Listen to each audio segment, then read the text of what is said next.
Bonjour à toutes et à tous et bienvenue sur ce webinaire organisé par la FUT, l'Association française des utilisateurs des télécoms et le CPM Industrie. Donc vous êtes ici parce que vous avez probablement visité le salon CPM à Angers, que vous souhaitez moderniser vos outils de production ou que vous êtes tout simplement curieux. Donc le chemin vers l'industrie 4.0, il est complexe et pour vous accompagner aujourd'hui, j'ai le plaisir d'être accompagnée par Bernard Dupré, qui est le président de la FUT, et Rose-Viviane Jupiter-Vanel, qui est experte en transformation digitale sécurisée. Donc Rose-Viviane, elle a mené une étude sur le terrain, sur le salon CPM Angers, et a partagé avec nous sa perspective aujourd'hui. Elle va notamment nous révéler pourquoi les défis que vous connaissez tous, donc le retour sur investissement, la data ou la cybersécurité, ils sont peut-être les symptômes d'une autre problématique. Donc avant de commencer, on va faire un petit point sur le déroulé du webinaire. Donc pour votre confort d'écoute, on a coupé vos micros, mais on veut vous entendre, alors n'hésitez pas à vous exprimer dans le chat et poser vos questions au fil de l'eau.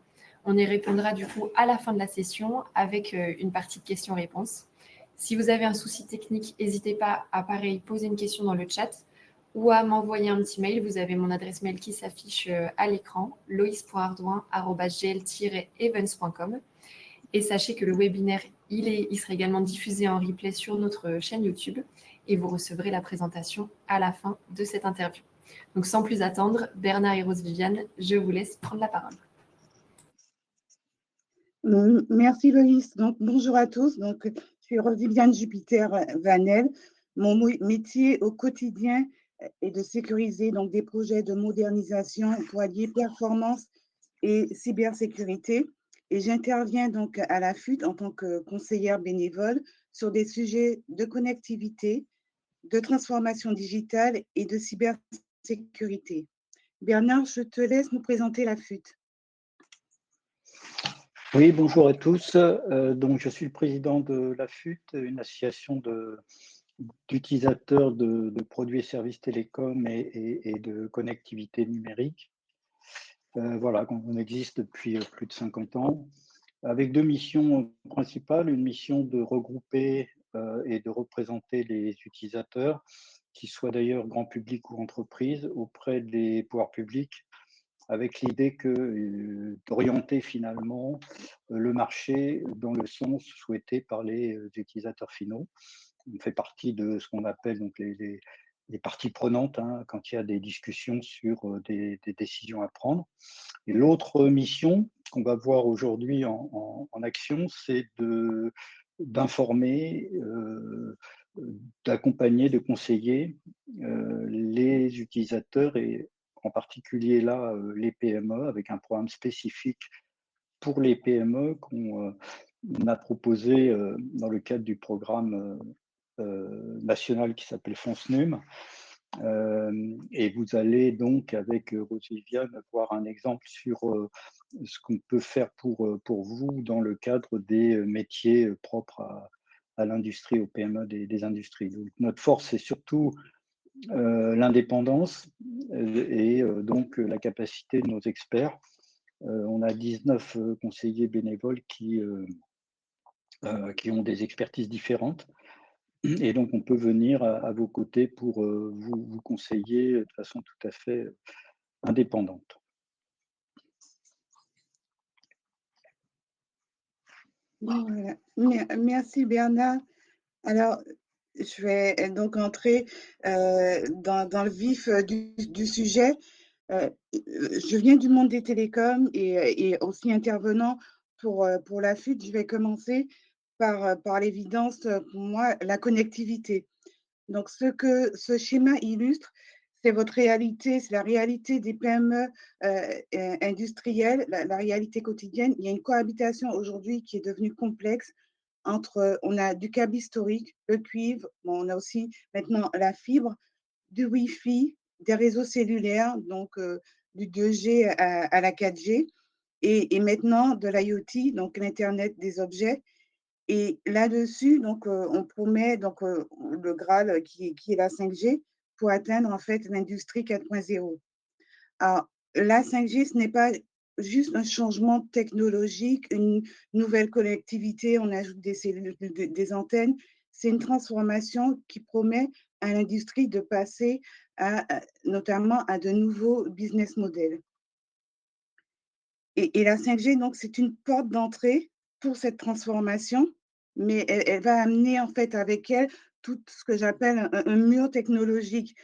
Donc là, c'est le baromètre, du cabinet Weston que vous avez à l'écran et donc face à cette avalanche de technologies, on aurait le réflexe naturel de se dire: «Bon, ben, il faut qu'on comprenne tout, il faut tout tester, il faut tout intégrer».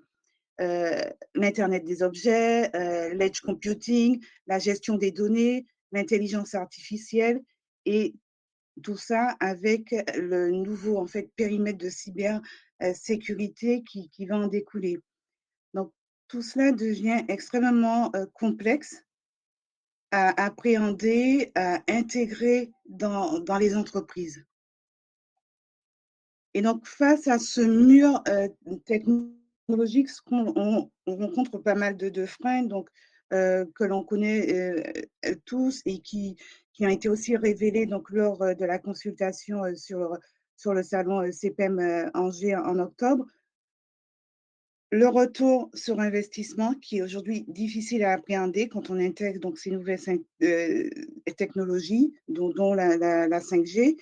La gouvernance de la cybersécurité qui n'est pas totalement établie et les données d'usine qui ne sont pas valorisées et voire elles ne sont pas parfois même cartographiées. Donc là, la perspective, ce que je veux vous partager aujourd'hui, c'est, que ces freins, en fait, ne sont que des symptômes. L'erreur, ce serait de vouloir, tout intégrer, tout maîtriser, alors que le vrai défi finalement, la vraie, maladie, c'est qu'aujourd'hui notre processus des décisions n'est plus adapté à toute cette complexité, technologique.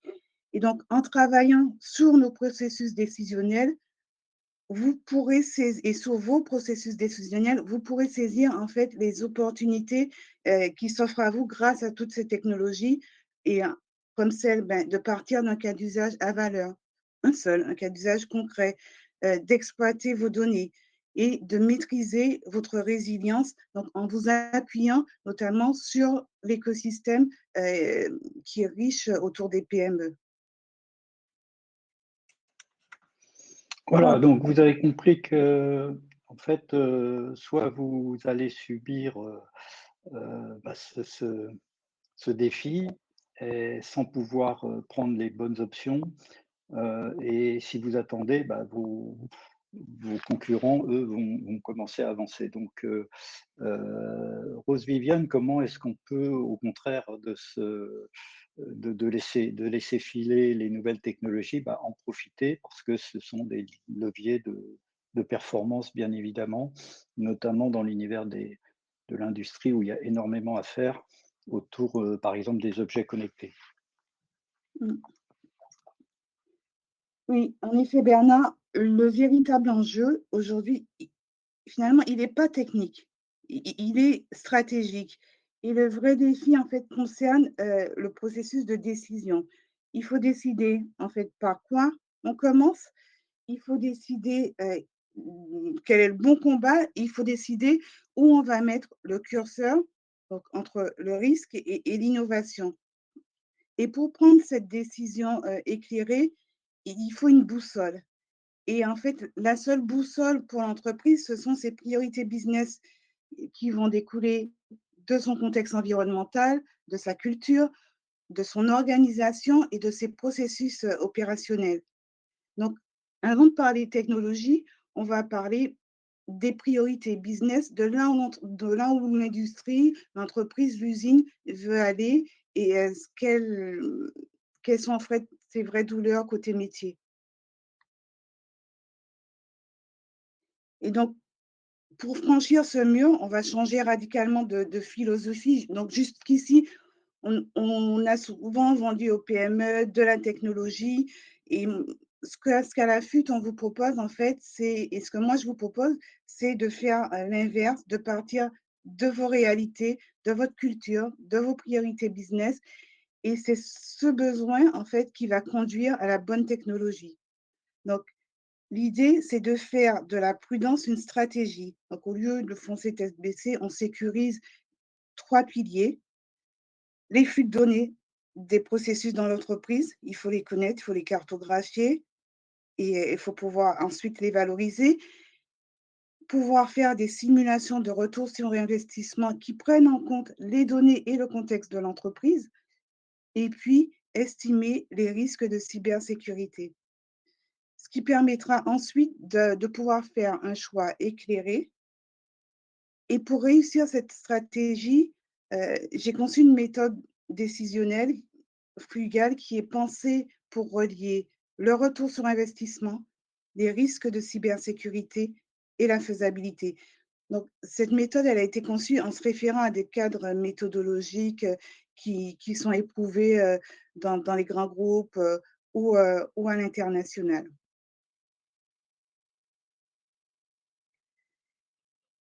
Voilà, donc comme vous disait Rose Viviane, il y a une méthodologie qu'on peut appliquer et dérouler pour faire les bons choix sans surinvestir. Donc cette méthodologie, vous pouvez vous l'appliquer à vous-même, mais donc avec la FUT, nous avons la possibilité de venir Entendez? chez vous Vous m'entendez? et de Oui, vous c'est aider. bon, on Voilà, t'entend. Je ne sais pas ce qui s'est passé. Bon, c'est pas grave, on va continuer quand même. Je sais pas ce que vous avez entendu. Alors oui, je vous disais que, cette méthode, elle a été,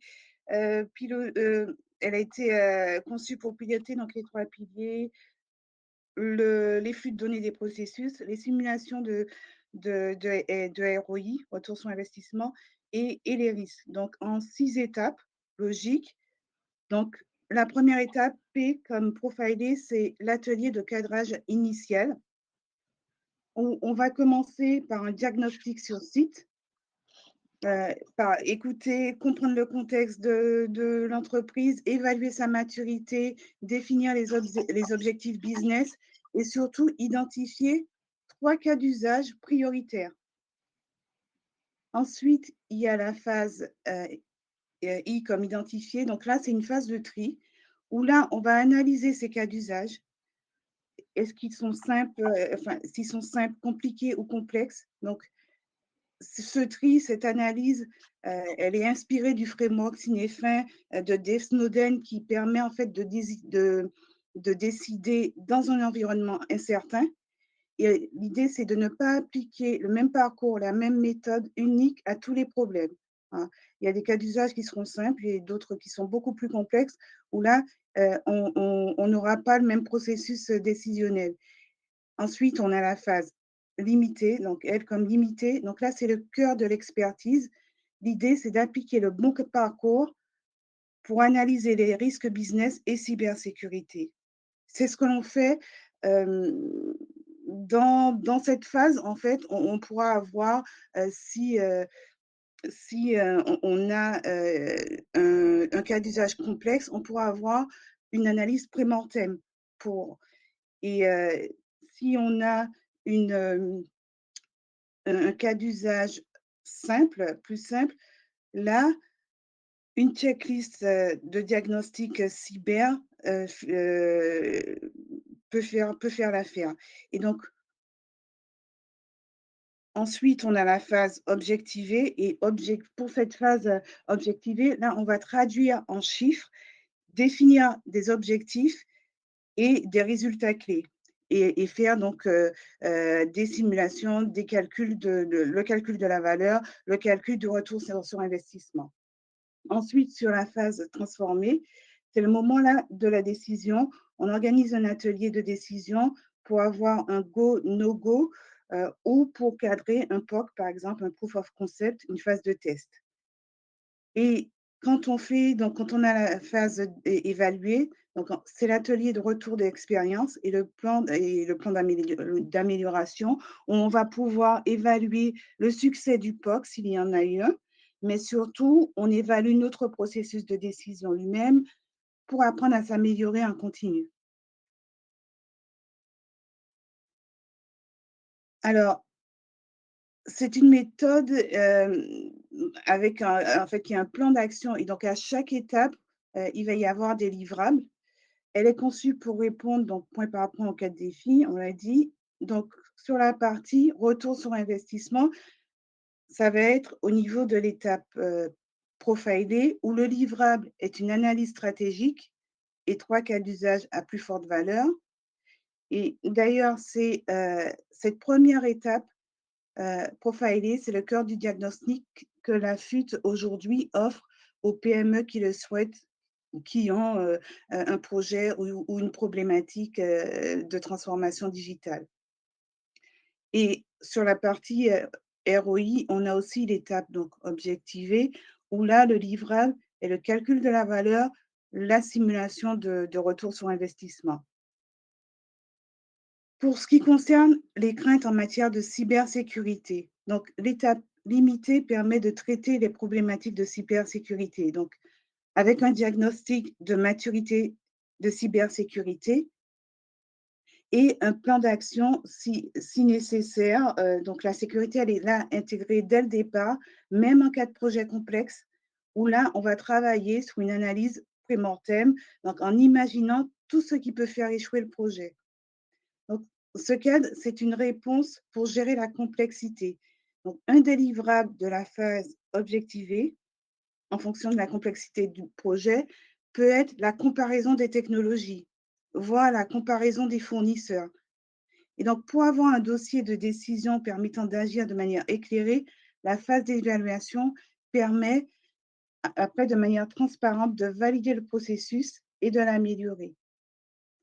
Voilà, c'est l'idée de vraiment transformer la prudence en stratégie et aussi de pouvoir, discuter avec son écosystème.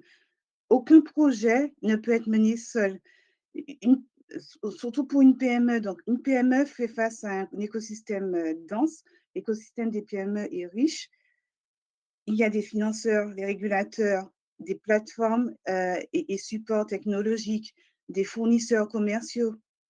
Donc, pour naviguer dans cette complexité, vous avez besoin de dossiers, qui soient structurés et donc là, le slide qui s'affiche explique un peu comment, vous pouvez donc, parler aux acteurs, donc le bon langage, aux bons acteurs. Donc avec les organismes de financement, par exemple, vous pouvez aborder votre vision stratégique et votre prévision de retour sur investissement et obtenir un soutien pour un projet de compétitivité avec une simulation de retour sur investissement fiable. Les analyses de risque vous permettent de transformer la contrainte réglementaire, NIS2, CRA, en un levier de confiance et de résilience et d'aborder en fait plus sereinement les discussions avec les régulateurs et aussi parfois avec les donneurs d'ordre qui vont de plus en plus demander dans leurs appels d'offres, la compliance avec la réglementation, cybersécurité. Et puis enfin, il faut présenter son besoin clarifié aux acteurs, aux fournisseurs, commerciaux pour pouvoir définir, par exemple avec eux, le périmètre d'un test, d'un proof of concept, heu, si vous devez tester ou comparer des technologies, par exemple. Alors maintenant, voyons comment cela peut s'appliquer donc à un cas réel. Alors, pour vous montrer comment la méthode fonctionne concrètement, je vais vous présenter le cas d'une entreprise que j'ai rencontrée sur la base des éléments qu'elle m'a donnés. Je vais vous expliquer comment la méthode peut l'accompagner dans sa transformation. Alors, le client, c'est une PME d'usinage de précision de 140 salariés, donc c'est une belle structure. Le dirigeant veut connecter ses machines, donc pour suivre la production en temps réel. Mais son Wi-Fi, en fait, bagote, son Wi-Fi industriel est instable dans l'atelier il y a des interférences, des zones blanches. Donc, on lui a parlé de la 5G privée comme d'une solution miracle pour améliorer la réactivité des interventions en atelier et son objectif, donc il est prêt à signer pour la 5G, mais son véritable but, en fait, c'est pas la technologie. Son objectif, c'est d'améliorer sa cadence de production pour répondre aujourd'hui aux exigences de délai de ses clients.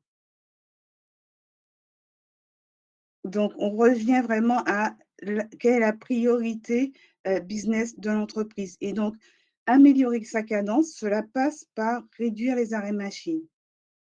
Et donc, il a aussi une grosse inquiétude, s'il connecte tout, est-ce qu'il n'ouvre pas la porte aux hackers sur ses automates, sur ses machines. Donc, voyons maintenant comment la méthode peut l'aider. On va commencer donc par la première phase, la phase profiler. Le diagnostic confirme que le besoin de cadence est stratégique pour l'entreprise, mais il révèle immédiatement une faiblesse majeure de gouvernance de la cybersécurité. Donc, c'est ce diagnostic, ce cadrage initial, donc qui est le cœur aujourd'hui du diagnostic que la FUT offre, et c'est ce qui permet donc de passer de l'incertitude, du flou à un plan d'action concret. Donc, je vais prioriser dans le cadre de cette entreprise, OK, un projet de connectivité, le cas d'usage, donc de la connectivité en temps réel, mais avec une alerte sur la sécurité. Ensuite, on va passer à l'étape identifier, donc qui va révéler que l'OT, que toute la partie opérationnelle serait directement impactée par le projet. Et là, la méthode pilote impose une mise à niveau cybersécurité. Voilà, avant de faire quoi que ce soit, parce qu'on ne construit pas de l'usine 4.0 sur des fondations fragiles en termes de cybersécurité, c'est un peu la fin du techno-push et un début de security by design, avec une priorité sur la protection des flux de données dans des processus opérationnels. Donc, on sécurise et ensuite on peut aller plus loin. Donc, la phase limitée, donc une fois cette mise à niveau effectuée, donc un socle de cybersécurité de l'OT en place, la méthode peut requalifier le projet en compliqué, qui conduit donc à une recherche de cas d'usage similaires. Donc, pour les projets compliqués, on va aller vers de la recherche de cas d'usage similaires dans le même secteur d'activité et, et identifier, donc, on va identifier que la 5G privée peut répondre à ces cas d'usage et est viable pour le projet. Et ensuite, la partie objectivée permet de relier donc, des objectifs business, donc la cadence, à des indicateurs clairs, des gains financiers, mais aussi à des indicateurs de cybersécurité, comme le temps d'interruption maximale acceptable de la production. Les coûts aussi sont évalués en intégrant les coûts de cybersécurité pour dégager un retour sur investissement réaliste. Ouais. Et la partie, donc la phase transformée, donc face à l'évaluation du retour sur investissement positif, mais un CAPEX qui reste élevé, la décision, ce n'est pas un go total, c'est un go pour un POC, pour tester pendant 60 jours sur quelques machines. Donc, c'est une décision pour maîtriser le risque. Et ensuite, avec la phase évaluée, à l'issue des 60 jours, on va pouvoir constater le succès du test, ce qui va permettre de décider de l'extension aux autres machines. Et tout aussi important, on va évaluer aussi le processus de décision en lui-même pour l'améliorer. Donc, bon, comme vous le voyez, l'idée, c'est pour la PME, ce n'est pas d'acheter de la 5G, c'est de mener un processus de décision sécurisé qui va transformer un risque en levier de performance. Et dans le cadre de mon engagement à la FUT, je vous propose donc 4 diagnostics complets d'une valeur de 2 700 € et pour les PME qui seront sélectionnées. Donc, si vous aussi, vous avez une problématique de production, une douleur digitale ou cybersécurité, je vous invite à candidater. Je vais lancer le petit sondage qui permet de candidater et laisser la parole à Bernard pour qu'il puisse nous expliquer les modalités de cette offre.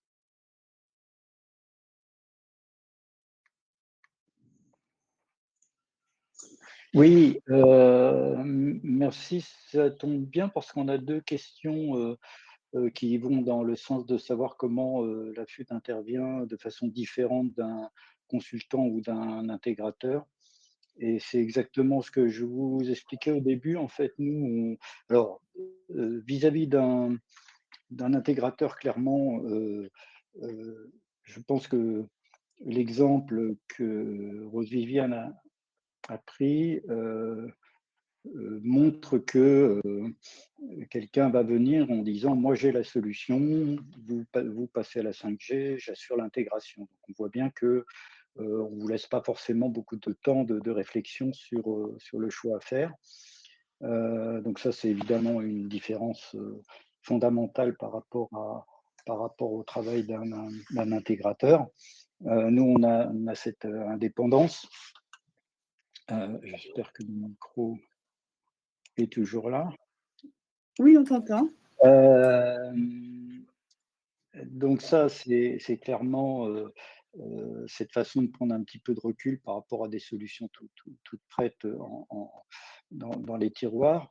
Après, par rapport à un consultant, la différence, c'est que nous, on agit comme un club, hein, en fait, d'entreprises qui se posent des questions et on essaye effectivement de faire des propositions qui sont à la fois extrêmement, euh, euh, je veux dire, flexibles, avec, comme on vous dit, par exemple, la possibilité d'avoir une première petite intervention chez vous pour essayer de voir votre problème et vous donner les premiers conseils.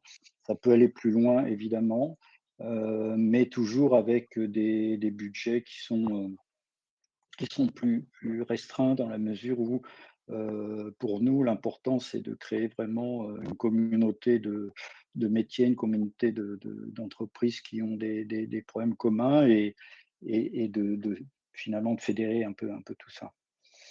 Voilà, je ne sais pas si j'ai répondu. Je pense que Rose Viviane peut compléter un petit peu sur les deux questions. Je pense que tu verras dans le chat. Oui, je vais prendre une question. Il ne reste plus beaucoup de temps, donc je vais prendre la première question et ensuite, si vous en avez d'autres, vous pouvez donc nous écrire. Alors, la première question, ça, alors, Oui, on a une question de Priscilla, tout à fait. Merci, mais en quoi votre méthode est-elle vraiment différente d'une approche agile, d'un PDCA, donc Plan Do Check Act, ou d'un audit de maturité classique? N'est-ce pas juste un nouvel acronyme pour du bon sens? d'accord. Oui, donc on connaît bien, je sais, dans l'industrie, ce PDCA, et je le connais bien aussi en cybersécurité. Donc, vous avez raison, la méthode, elle s'inspire de cadres éprouvés, comme je l'ai mentionné, donc comme Cinefin, comme les méthodes d'analyse de risque IBIOS-RM. Sa différence, en fait, c'est dans les étapes et dans la fusion qu'elle impose. Aujourd'hui, on a des méthodes sur la partie retour sur investissement, on a des méthodes décisionnelles, on a des méthodes côté cybersécurité, euh, mais il n'y a pas de méthode qui combine les trois. Une méthode agile classique, elle est conçue pour, on va dire, du delivery IT, pas pour de la gouvernance industrielle. Et la méthode pilote est une méthode de gouvernance qui force trois expertises à travailler ensemble avant d'aller vers de l'investissement. Évaluer la complexité, l'évaluation des risques de cybersécurité, donc associée à l'évaluation des risques business, et puis l'évaluation de la valeur business, le retour sur investissement. Voilà, l'idée, c'est d'avoir un bon sens qui est structuré et de faire parler euh, plusieurs méthodes qui devraient converger si on veut réussir une transformation digitale. Merci Rose Viviane. Ensuite, on a une question de Sandrine, donc, qui nous dit: votre méthode est intéressante, mais elle ressemble à beaucoup de processus de consultants. Nous sommes une PME, nous n'avons pas le temps pour ça. Concrètement, combien de temps et combien d'argent cette méthode va-t-elle nous coûter? par rapport à juste appeler un intégrateur? Alors, déjà, la première phase aujourd'hui, si vous candidatez, elle est offerte par la FUT. Après cette première phase, comme vous voyez, c'est une demi-journée sur site. L'idée, c'est que ça soit assez frugal pour l'entreprise. Voilà, vous n'avez pas des mois, enfin, on ne peut pas passer des semaines sur la partie analyse. Donc, la partie pilote analyse, c'est une demi-journée sur site et 2 jours, 2 jours au total.